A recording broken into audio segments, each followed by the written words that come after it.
Hello viewers, আশা রাখি সবাই ভালো আছেন। চলে আসলাম আজকে আমরা নতুন আরেকটি ভিডিও নিয়ে। আজকে আমরা এই ভিডিওতে তোলার চেষ্টা করব যে প্রাতিষ্ঠানিক বিনিয়োগকারী তাদের বেশ ভালো ভালো শেয়ারের প্রতি আগ্রহটা বেশ পরিমাণে বেড়েছে, যেটা আমরা এই রিসেন্ট মার্কেটে দেখতে পাচ্ছি। আশা রাখি আপনাদের সামনেও সেটি তুলে ধরার চেষ্টা করব। এবং একটি কথা না বললেই নয়, শেয়ার বাজার ঝুঁকিপূর্ণ জায়গা, তাই জেনে বুঝে বিনিয়োগ করার চেষ্টা করুন এবং এখানে কোনো ধরনের বাই সেল নির্দেশনা দেওয়া হচ্ছে না। চলুন এবার আমরা মূল পর্বে শুরু করি। আমরা জানি যে গত মাসে শেয়ার মার্কেটে খুব একটা ভালো যায়নি এবং তখন ম্যাক্সিমাম শেয়ারগুলো দেখা যাচ্ছিল যে কমে আসছিল এবং অনেক শেয়ার তার বিগত এক বছরের মধ্যে লস্ট প্রাইসে চলে আসে। তো সেই সুযোগটাই স্মার্ট বিনিয়োগকারী কিংবা বড় বড় বিনিয়োগকারীরা সুযোগটা কাজে লাগায়, সেটা আমরা এখন দেখতে পাচ্ছি। আমি যদি এখন বলি তাহলে হচ্ছে যে ব্যাংক সেক্টর নিয়ে আমি আপনাদের সামনে কয়েকটা ভালো ভালো শেয়ার তুলে ধরার চেষ্টা করব, যেগুলিতে প্রাতিষ্ঠানিকের বিনিয়োগের আগ্রহটা বেশি ছিল। এক্সাম্পল হিসেবে যদি বলি তাহলে হচ্ছে যে দেখাবো আপনাকে ব্যাংক এশিয়া। প্রথমত, যে স্টকটির একটা ভালো পার্সেন্টেজ শেয়ার প্রাতিষ্ঠানিক বিনিয়োগকারী কেনার চেষ্টা করে, যেখানে হচ্ছে যে 0.19%। এরপরেই যদি আসি, সবচেয়ে বেশি আমরা দেখতে পাই সিটি ব্যাংকের আগ্রহটা ছিল দুটো ক্যাটাগরিতে, একটি হচ্ছে প্রাতিষ্ঠানিক বিনিয়োগকারী, আরেকটা হচ্ছে ফরেন ইনভেস্টর। যেখানে দেখা যাচ্ছে পাবলিকের হাতে শেয়ার কমেছে 3.24%, যেটি কিন্তু টোটাল শেয়ারের পরিমাপ করা গেলে অনেক শেয়ার।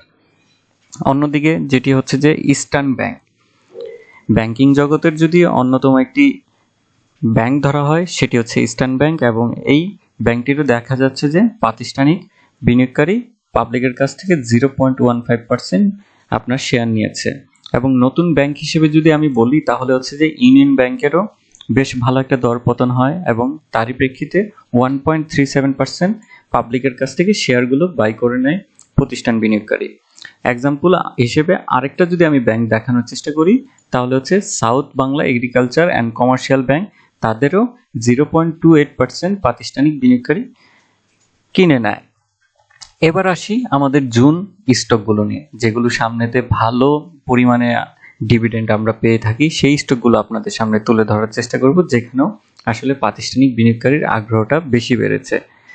তো প্রথমত আমি যদি ধরি তাহলে হচ্ছে যে ফার্মা সেক্টরে স্কয়ার ফার্মা, যেখানে আমরা দেখতে পাবো যে আপনার পাবলিক এবং ফরেনের যে শেয়ারটা আছে সেটি কমেছে এবং ইনস্টিটিউটের কাছে 0.3% শেয়ার বেড়েছে। এবং এরপরে রয়েছে স্টক মার্কেটের যদি অন্যতম শেয়ার ধরি তাহলে হচ্ছে যে ইবনে সিনা, তাদেরও দেখা যাচ্ছে যে 0.24% আপনার প্রতিষ্ঠান বাই করেছে। এবং আরেকটা জানি যে জনপ্রিয় শেয়ার, সেটি হচ্ছে গিয়ে বেক্সিমকো ফার্মা, সেখানেও দেখা যাচ্ছে যে পাবলিক এবং ফরেনের শেয়ার ইনস্টিটিউট বাই করেছে 0.66%। এরপরে আরেকটি শেয়ার রয়েছে, সেটি হচ্ছে গিয়ে একমিল্যাবের দেখা যাচ্ছে ক্রমাগত হারে ম্যাক্সিমাম টাইমই আপনার পাবলিকের হাত থেকে শেয়ার কমে যাচ্ছে এবং ইনস্টিটিউট এবং দেখা যাচ্ছে যে স্পন্সর ডিরেক্টরের হাতে শেয়ারটা ক্রমাগত হারে বাড়তে আছে, যেটি খুবই পজিটিভ। এবার আসি আরেকটু ডিফারেন্ট কিছু শেয়ার নিয়ে, যেটি হচ্ছে যে বিবিএস কেবল। যদি আমরা দেখার চেষ্টা করি তাদের দেখা যাচ্ছে যে প্রাতিষ্ঠানিকের বিনিয়োগের যে শেয়ারটা রয়েছে সেখানে এবার বৃদ্ধি পেয়েছে 0.64%। এবং এরপরে রয়েছে কেডিএস, সেখানেও দেখা যাচ্ছে যে 1.62% প্রাতিষ্ঠানিক বিনিয়োগকারী পাবলিকের কাছ থেকে বাই করেছে।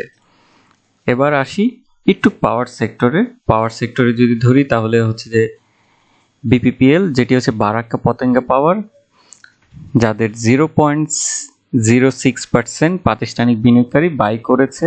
এবং এরপরে রয়েছে সামিট পাওয়ার, যেটি অন্যতম আরেকটি শেয়ার, এবং তাদেরও হচ্ছে 0.06% প্রাতিষ্ঠানিক বিনিয়োগ করেছে।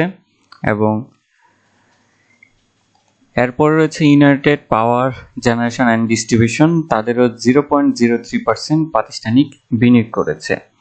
এর পাশাপাশি আরও বেশ কিছু শেয়ার আপনার ভালো ভালো যে ধরি ইন্স্যুরেন্স সেক্টর এবং টেক্সটাইল, দেখা যাচ্ছে যে ভালো ভালো শেয়ারগুলো যেগুলো কমে গিয়েছে এবং একটা ভালো পর্যায়ে আছে সেখানে প্রাতিষ্ঠানিক বিনিয়োগকারী ভালো একটা ইনভেস্টমেন্ট করেছে লাস্ট মান্থ মে মাসে, যেটা আমাদের জন্য খুবই একটা পজিটিভ দিক।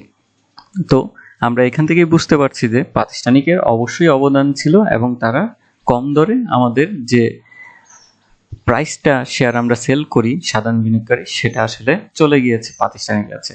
তো আমি এইখান থেকে একটা জিনিস বলতে চাই যে আমাদের আসলে ধৈর্য হারা হলে হবে না, অবশ্যই ধৈর্য ধরতে হবে। ভালো শেয়ারের প্রতি সবসময় সবারই কদরটা থাকে এবং একটা টাইমে আপনাকে ভালো অবশ্যই রিটার্ন দিবে। তো এখন দেখার বিষয় মার্কেট আগামীতে কেমন হয়, এবং আশা করব যে যেহেতু ভালো ভালো শেয়ারের প্রতি ভালো একটা পার্সেন্টেজ আমরা চেঞ্জ দেখতে পাচ্ছি এবং এই শেয়ারগুলো আজকে না হোক ভবিষ্যতে ভালো করবে এবং আপনারা জেনে বুঝে তার বাদে বিনিয়োগ করবেন।